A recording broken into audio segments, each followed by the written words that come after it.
नमस्कार सभी को।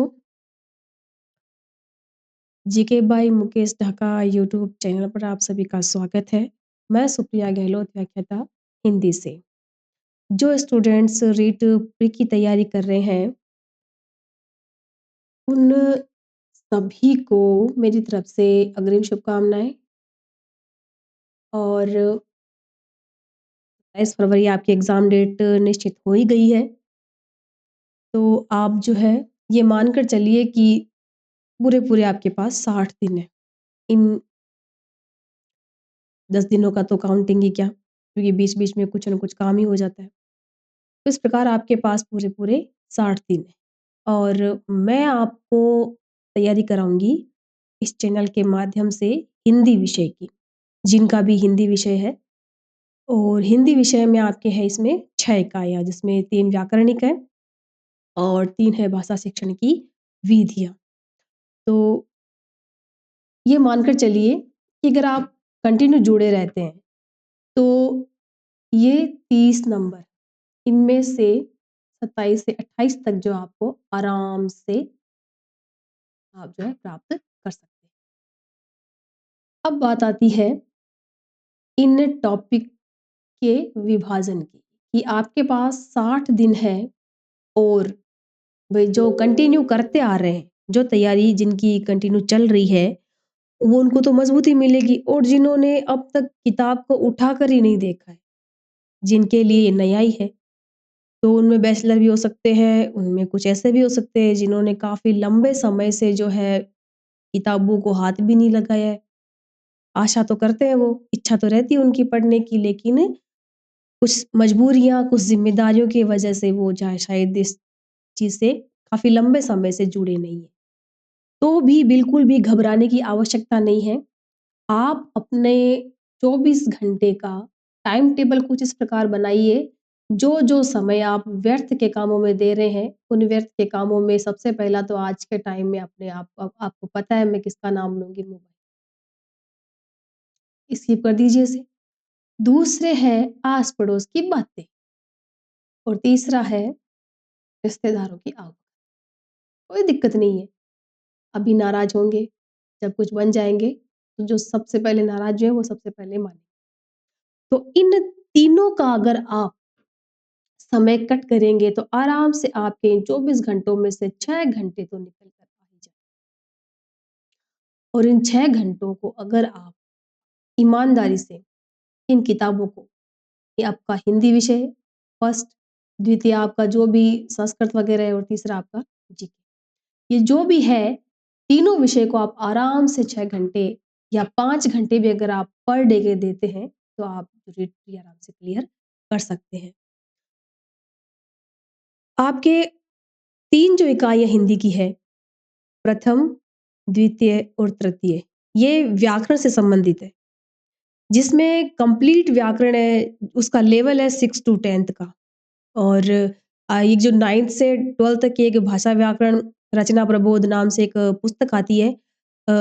उसमें कंप्लीटली वो सारा का सारा ये सिलेबस उसमें दिया हुआ है और इस लेवल है लगभग 6 टू 10 जो अपन ने 6 से लेकर 10वीं तक की क्लासों में पढ़ा है। उपसर्ग, प्रत्यय, तत्सम, तद्भव, देशज, विदेशी शब्द, संधि, समास, संज्ञा, सर्वनाम, विशेष्य, विशेषण, ये सब के सब टॉपिक जो है उसमें अपन ने बचपन से पढ़ते आ रहे हैं। वही जो जिनकी कंटिन्यूटी है पढ़ाई में, उनके लिए और जिन्होंने काफ़ी अरसे बाद किताबों को वापस उठाने की इच्छा प्रकट की है या फिर उठाना चाहते हैं, तो इतना इस चीज़ को आप जो है डिफ़िकल्ट मत मानिए, बिल्कुल उठा लीजिए। इतना समय तो है आपके पास, अगर आप मेहनत और लगन से करना चाहें, बिना किसी समस्या का बहाना बनाए, तो आराम से आप रीट प्री को क्लियर कर सकते हैं। ये मैं पूरी उम्मीद के साथ कह सकती हूँ। ये कोई जो क्योंकि मेहनत करने का तो करना ही पड़ेगा। उस सफलता के लिए कोई शॉर्टकट नहीं है। मेहनत का कभी कोई शॉर्टकट हो ही नहीं सकता। ऐसा कोई प्रसाद नहीं है जो आपकी झोली में गिर जाए और आप जो है बिना मेहनत किए ही क्लियर हो जाए। 100 में से 1-2 अपवाद ऐसे हो सकते हैं, बल्कि बाकी 99.99% मेहनत तो आपको करनी ही पड़ेगी।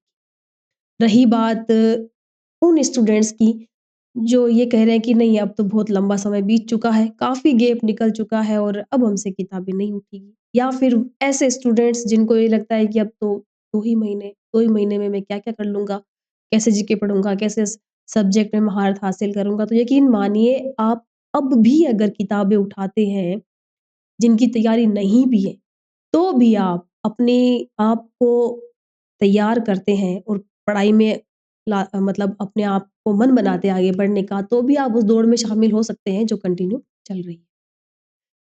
ज़रूर हो सकता है शायद उतना आप ना दौड़ पाएँ लेकिन फिर भी जो ये बीएसटी बीएसटीसी प्रीवियर्स, बीएड प्रीवियर्स या दोनों बैच के फाइनल ईयर्स के स्टूडेंट्स हैं, उनके मुकाबले अब जब आप खुद को देखते हैं तो आपको थोड़ा-सा ऐसा लगता है कि यार इन बच्चों की कैसे अपन बराबरी करेंगे?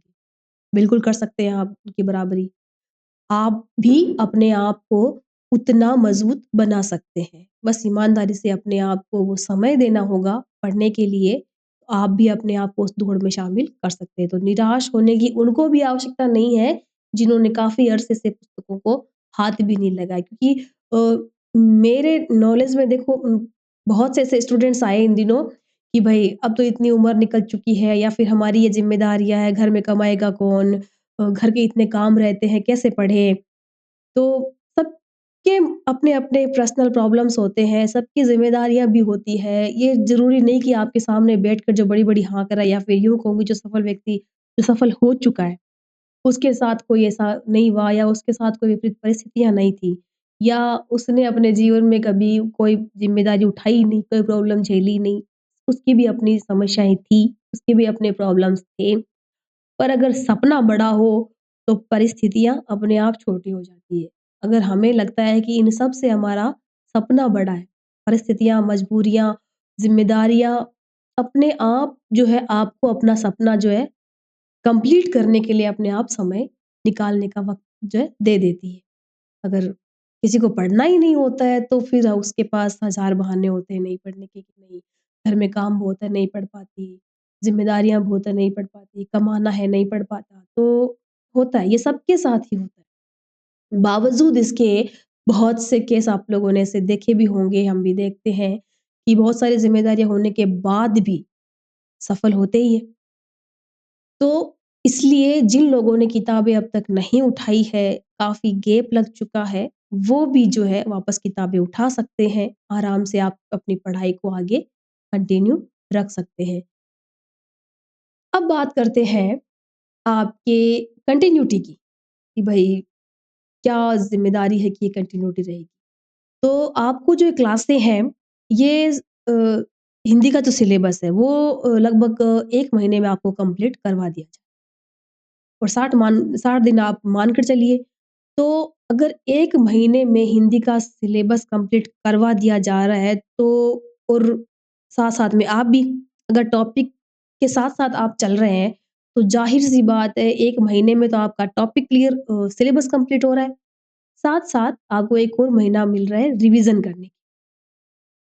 और दूसरी सबसे बड़ी बात, हम केवल टॉपिक थ्योरी के माध्यम से ही क्लियर नहीं करें, हम साथ-साथ में प्रश्न भी करते जाएँगे।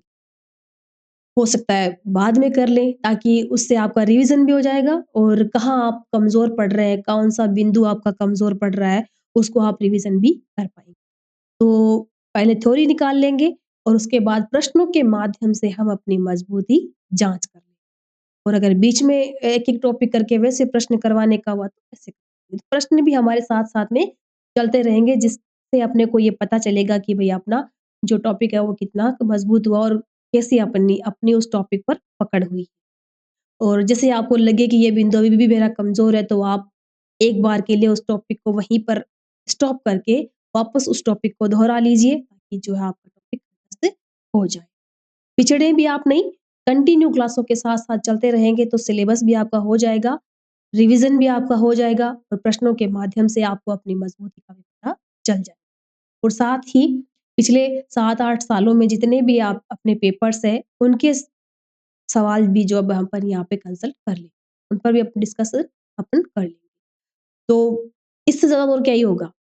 प्रश्न आपको आप प्रोवाइड करवाए जाएँगे, थ्योरी आपको मिलेगी, मेहनत आपको बाकी ज़िम्मेदारी हमारी बस मेहनत आपको करनी है, पढ़ाई आपको करनी है, वो भी पूरी लगन और मेहनत के साथ। उसमें कोई बिल्कुल भी वो शॉर्टकट नहीं। मेहनत आप करते जाइए और अपने आप को बिल्कुल भी निराश मत कीजिए। ये 60 दिन भी आप यूँ मत मानिए कि इतने से ही दिन हैं। ये भी आपके लिए इनफ है। अगर आपने ये दृढ़ निश्चय कर लिया है कि अब तो मैं जो है अ, मुझे तो रेट प्री क्लियर करना ही है। हाँ, कुछ स्टूडेंट्स ऐसे भी हैं, हालाँकि सब नहीं है, कुछ एक अपवाद निकल भी जाते हैं, जैसे कि मिलने में ऐसे में भी आए। ओवर कॉन्फिडेंस भी नहीं होना चाहिए हमें कि पढ़ा हुआ है हमारा तो मैटर, हम तो प्री तो ऐसे ही क्लियर कर, तो बहुत अच्छी बात है कि आपको अपने आप पे इतना कॉन्फिडेंस है, आपकी पढ़ाई इतनी स्ट्रॉन्ग है कि आप तो रीट ऐसे ही क्लियर कर लेंगे। पर कभी-कभी क्या है कि अपना ही ओवर कॉन्फिडेंस अपने को ले डूब, बिल्कुल, मैं ऐसे लोगों के लिए भी नेगेटिव नहीं हूँ, पर हम हमारे जीवन में इन सभी दौर से गुज़र कर आए हुए होते हैं, इसलिए वो सारे पल दोहराते हैं, वो सारी बातें जो मिस्टेक्स हमने की होती है, वो हम चाहते हैं हमारे छोटे भाई-बहन ना, या आगे जो भी कॉम्पिटिटर है, वो उन गलतियों को ना दोहराएँ, ताकि उनके लिए कम जीवन में कम से कम वो गलतियाँ तो माइनस हो ही जाए जो हमने की है। तो लाइफ में कॉन्फिडेंस रहना ज़रूरी है, पर ओवर कॉन्फिडेंस भी जो है कभी-कभी हमें बहुत बड़ा नुकसान पहुँचाता है। तो तैयारी को कंटिन्यू रखिए। आपका रीट प्री क्लियर हो जाएगा, आप बहुत होशियार अच्छी बात है, पर रीट मेंस भी तो देनी है आगे। तो अपनी तैयारी को कंटिन्यू जारी रखिए। सभी प्रकार के स्टूडेंट्स जो नए हैं, जो अभी भी जुड़े हैं, जो कंटिन्यू चले आ रहे हैं और जिनको ये लगता है कि भई बहुत साल हो गए, अब क्या ही पढ़ाई करेंगे, 3-4 हमने साल ऐसे निकाल दिए, अब किताबें पढ़ना बस की बात नहीं है, तो उनके लिए भी अगर उनका सपना है टीचर बनने का, तो उनके लिए भी ये अपील की जा रही है मेरी तरफ से कि भई मेहनत करो। सपना अगर है, तो उसे कंप्लीट करो। किसी भी ज़िम्मेदारी या मजबूरी के तले उसे दबने मत दो। होता है, क्या पता वक़्त कब आपको मौका दे दे और कब आप उस स्टेज पे जा पहुँचो जहाँ आप पहुँचना चाहते हो। तो स्किप मत करो कभी भी इसको, लाइफ़ में चलते रहो, रफ़्तार धीमी ही सही पर पकड़े रखो।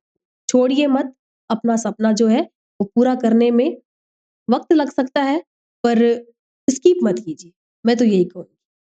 आगे ईश्वर इच्छा, आपकी स्वेच्छा। ये अपना 1 महीने में कंप्लीट होने का जो है टाइम टेबल है। प्रत्येक दिन अपन 1 घंटे की, आधा घंटे की क्लास 1 घंटे की लगभग अपनी क्लास होगी, बिंदुवार अपन क्लास लेंगे और 3 इकाई मैंने आपको बताया ही है कि व्याकरणिक इकाई है और 3 है भाषा शिक्षण विधियों की इकाई है। इन पर अपन चर्चा करेंगे और साथ-साथ में अपने प्रश्न भी चलते रहेंगे और प्रश्नों के साथ-साथ आपका जो है सिलेबस के साथ-साथ एक प्रकार से टेस्ट जो है होता रहेगा, उससे आपको अपनी तैयारी का भी पता चलता रहेगा और आप अपने आप को कितना इम्प्रूव कर पाए हैं, ये भी पता चलता रहेगा। तो अग्रिम शुभकामनाओं के साथ मैं जो है आप सभी से आशा करती हूँ कि मेरी बातों का समर्थन मिले मुझे भी और आपको भी, और जो भी मुझे सुन रहा है, जो भी सुने, कम से कम वो जो अपने सपने को मार चुका है, मतलब कि जिनको ये लगता है कि मुझसे नहीं हो पाएगा, मैं उन सभी को वापस से रीबैक लेने के लिए रिक्वेस्ट करती हूँ कि उम्मीद मत खोइए, लाइफ कभी भी, कहीं भी आपको किसी भी मोड़ पर कोई भी मौका दे सकती है। तो ज़िम्मेदारियों की वजह से या फिर मजबूरियों की वजह से अपने सपनों को मत मारिए, अपनी मेहनत को जारी रखिए, धीरे-धीरे ही सही सफलता ज़रूर मिलनी है, तय है। अगर आप अपने मन में दृढ़ संकल्प ये लेके बैठे हैं कि टीचर मुझे बनना है, तो आप सब लोगों से मैं ये आशा करती हूँ कि अपनी मेहनत को जो है कंटिन्यू रखेंगे आप और इस पदवी पर आप अपने आप को आसीन करेंगे और रीट प्री के लिए मतलब जो भी सिलेबस है वो आपका क्लियर हो ही जाएगा। ओके, थैंक यू, धन्यवाद।